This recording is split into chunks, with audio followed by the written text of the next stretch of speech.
এ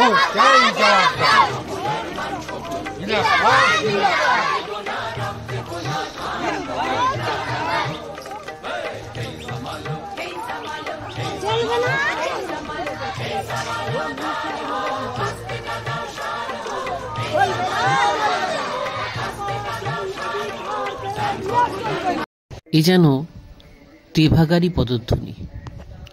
তেভাগার সময় এই হুগলি জেলার ডুবির ফেরিতে জমিদার জোরদারের বিরুদ্ধে রুখে দাঁড়িয়েছিল কৃষকরা।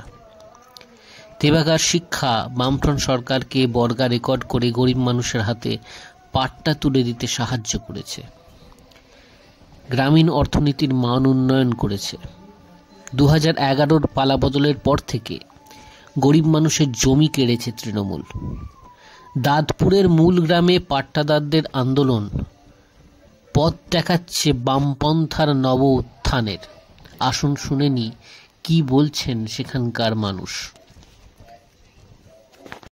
বামপন্থ সরকার তথা 1994 সালে আমাদের পাট্টা দিয়েছিল, ঠিক আছে। তো এখন আমাদের টিএমসি সরকার বর্তমানে আমাদের জমিগুলো পাট্টাদারদের কাছ থেকে কেড়ে নিতে চাইছে।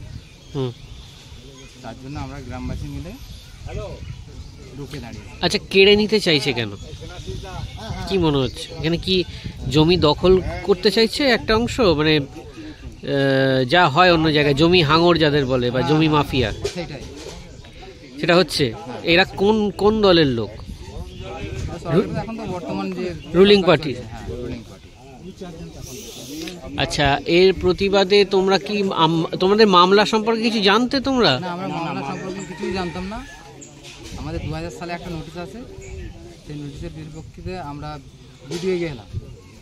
তা আইনিভাবে 1994 সালে তোমরা তাহলে পাট্টা পেয়েছিলে পশ্চিমবঙ্গ সরকারের থেকে, তাহলে সেটাকে এখন বেআইনি করে দেওয়া হচ্ছে। এর প্রতিবাদে তুমি কি বলবে? প্রতিবাদে আমরা রুখে দাঁড়িয়েছি গ্রামবাসী মিলে। না না, এই সরকারের বিরুদ্ধে তোমাদের কি বক্তব্য? এই সরকারকে আমরা চাই না। তোমার বয়স?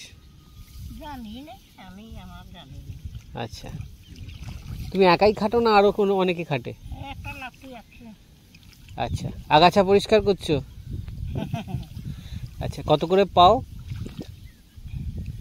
টাকা? কত করে টাকা পাও? হ্যাঁ, খেটে? না না, তেমন নয়, 1 টাকা টাকা দেয়, 2 কেজি চাল। তাই? পরিশ্রম তো খুব, এই রোদ্দুরের মধ্যে কাঠফাটা, এই আগাছা তুলে তুলে বার করা।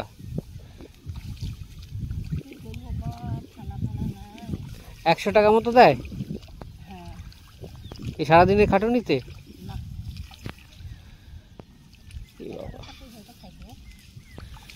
আচ্ছা, তোমার নাম? আমার নাম? আমার নাম বাদলি। বাদলি? হ্যাঁ, বাদলি মোদি। ও, বাদলি টুডু মোদি। ও আচ্ছা। কিছু করে দেবে নাকি?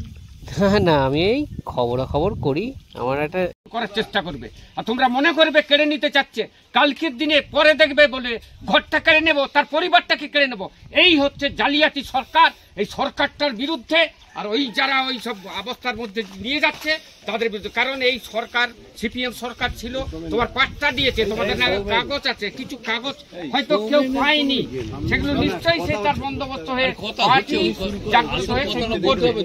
এইটুকু আমি আপনাদের বললাম, আপনারা লড়াইটা দাঁতের দাঁত দিয়ে করে, মেয়েরা পেছ হবে না, আর এটা অধিকার। এই অধিকার থেকে যদি ছিনিয়ে নিতে পারে তারা অনেক কিছুই ঘটাবে, এইখানে ছাড়বে না। ঠিক আছে, আমাদের পার্টির নেতা যারা আছে তারা বলবে, আমি এইটুকু বললাম আপনাকে। আলু তুলছো? আলুর ফলন কিরকম হয়েছে এখন? আচ্ছা, বুঝতে পেরেছি। তোমার নিজের জমি?